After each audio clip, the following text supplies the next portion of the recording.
JD, you are speaking about? What do you mean?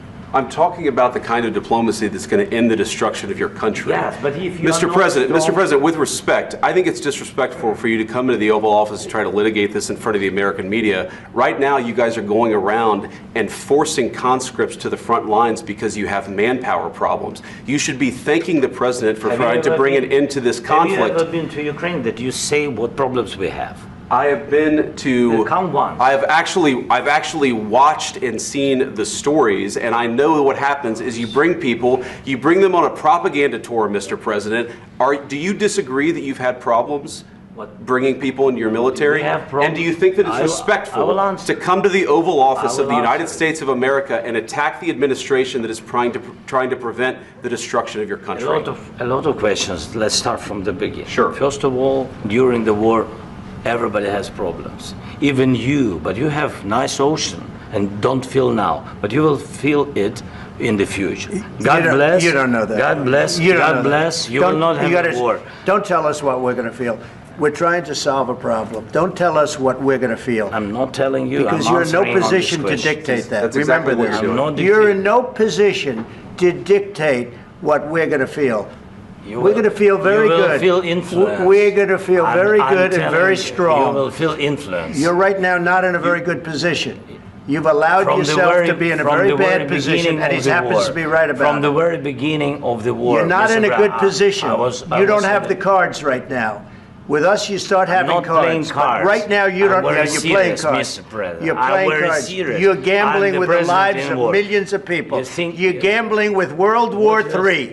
You're gambling with World War III. And what you're doing is very disrespectful to the country, this country, that's backed you far more than a lot of people said they should have. Have you said thank you once? This entire meeting? No, in this entire meeting, have you said thank you?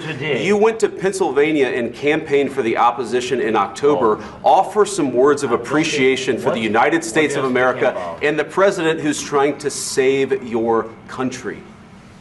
Please, you think that if you will speak very loudly about the war, you can... He's not speaking loudly. He's not speaking loudly. Your country is in big trouble. Can I Wait a minute. No, you've done a lot of talking. Your country is in big trouble. I know. You're not winning. You're not winning this.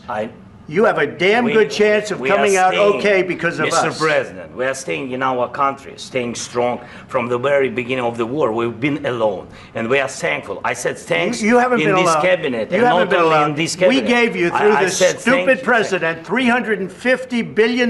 You voted we gave for you your military equipment, and your men are brave, but they had to use our military. What about if you didn't have our military equipment, if you didn't have our military equipment, this war would have been over in 2 weeks. In 3 days. I heard it from Putin. In 3 days. This is something maybe new. Less. In 2 weeks. Of course he has. It's going to be a very hard thing to do business like this. Again, I tell you. Just say thank you. I said a lot of times except that there are disagreements, and let's go litigate those disagreements rather than trying to fight it out in the American media when you're wrong.